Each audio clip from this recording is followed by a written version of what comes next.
Good morning, this is KELOLAND on the go with all you need to know in news and weather as you start your day. The South Dakota State Senate has removed Jason Ravnsborg from his position as Attorney General.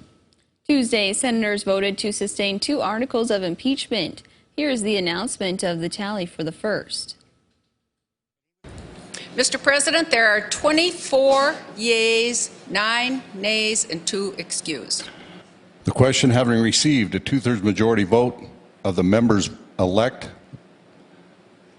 the Attorney General of the state of South Dakota is convicted of the first article of impeachment and removed from the office of Attorney General. 24 was the minimum number of votes required to sustain an article of impeachment. The second article of impeachment received the support of 31 senators. Lawmakers also voted to disqualify Ravnsborg from holding any public office in South Dakota ever again. A Madison man has been arrested accused of threatening someone with a gun. 31-year-old Larry Goynes is charged with aggravated assault and possession of marijuana. The incident happened Sunday night at a home in the central part of Madison. The Madison police chief says officers arrived on scene and secured the neighborhood. They then learned that the man had left the home. He was later found in Brookings and arrested.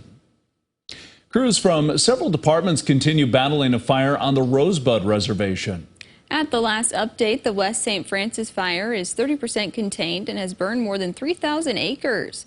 The fire started on Saturday. Crews continue working day and night to get it under control. Authorities ask everyone to avoid the area and say smoke will still be visible through the weekend.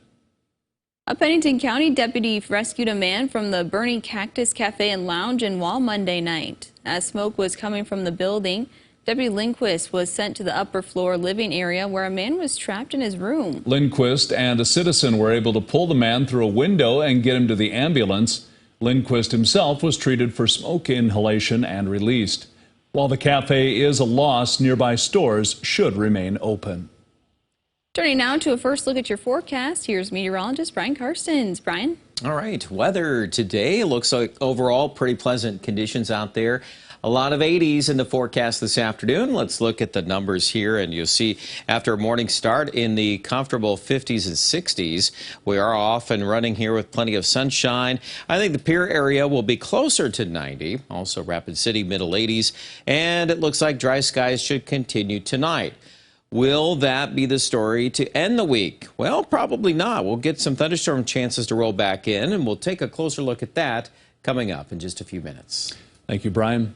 Summer is officially here and hot temperatures are expected to continue. The Department of Social Services is offering assistance with repairing or replacing air conditioners for eligible homeowners across KELOLAND. Eligibility is based on the number of people and income of everyone in the home. To apply for assistance, you can follow the links under this story on our website. The South Dakota Department of Health Department will release its weekly COVID-19 report this morning. As of last week, there were more than 2,500 people actively infected with the virus. 52 COVID patients were in the hospital. Since the start of the pandemic, more than 2,900 people have died. We'll bring you this week's update on midday in KELOLAND and online. Over 1,000 butterflies were released in Sertoma Park last night. The release was part of Sarah Care's A Butterfly to Remember event. It was a time for people to remember their lost loved ones and come together to share their stories. To be able to remember your loved one and honor them and to send your wishes and send your messages. And then, like I said, to know you're not alone. Look at all these people here today. We're all going through the same thing. It's a community. During the event, 1,500 butterflies were released. To hear more about this tribute, you can find this story right here on KELOLAND.com.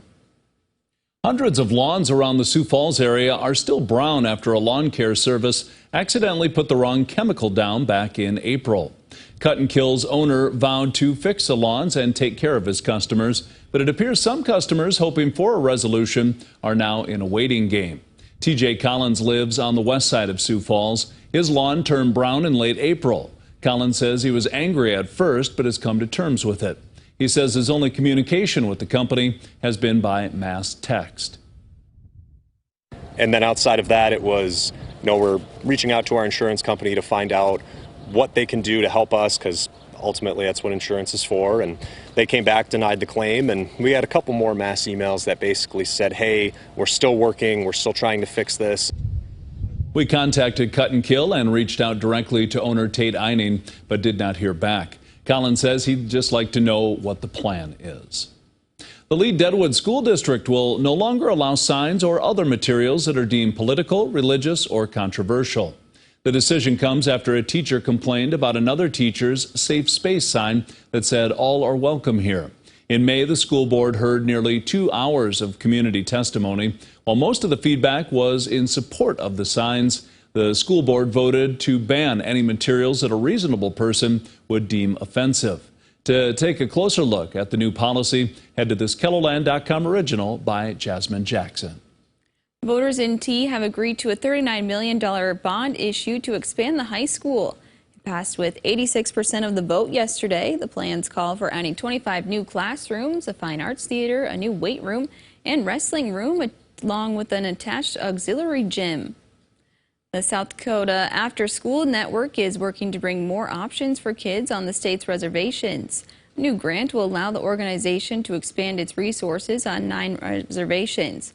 South Dakota Senator Red Dawn Foster has been hired as the tribal liaison to carry out the grant initiative. Programming opportunities and locations will come later this year. An invasive species of carp is getting a rebranding in hopes of making them more desirable for fishing. The invasive carp consume large amounts of the same food source as the game fish found in South Dakota waters. Carp have long been considered undesirable fish due to their bottom-feeding nature, which can result in an unpleasant taste. However, South Dakota's invasive carp actually feed on plankton, resulting in a much more pleasant-tasting fish. To hear what one angler had to say about the carp, you can find this KELOLAND.com original by Jacob Newton online now. That's a look at some of our top stories. Now let's get one last look at your weather with meteorologist Brian Karstens. Brian? All right, pleasant weather today across the region. You can see that with the lack of, well, any meaningful heavy moisture or rain chances. So I would say outdoor activities, you're just in fine shape. Southerly winds will start to pick up a little bit in western South Dakota today, and then we'll kind of expand that picture tomorrow. Also, the temperature starts to go back up. We've got 90s out there on your Thursday, and I expect that we'll have more 90s as we get into Friday. Now, a couple thunderstorms might pop up on Thursday, late afternoon or evening across central KELOLAND.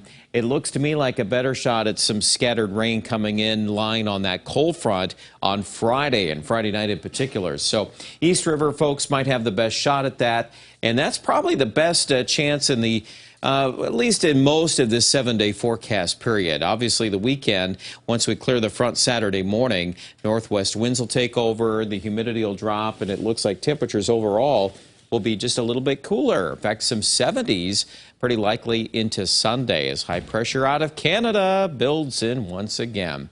Highs today, 89 in Chamberlain. Folks in Pierre at about 88 degrees. That extended forecast, so after a couple of hotter days of 92, Thursday, Friday in Sioux Falls, we'll bring in those thunderstorm chances and then a pleasant weekend. Early next week looks pretty quiet too, with highs in the low 80s there on Monday. Forecast for Aberdeen, we're looking at upper 80s to near 90-degree weather Thursday and Friday. I do expect thunderstorms again. Pretty good chance at least to get some rain potential on Friday. Pierre is probably in that zone 2 to pick up a couple of chances of rain. Again, tomorrow it'll be more in the peak heating in the late afternoon for a 20% chance of a thunderstorm. And then the front itself will deliver a 30% chance on Friday. Rapid City also could be prone to a couple of thunderstorms on Friday. But notice the decline on the temperatures Saturday, Sunday in the lower 70s. Maybe a few more hits of rain early next week. Find out the complete forecast online at KELOLAND.com.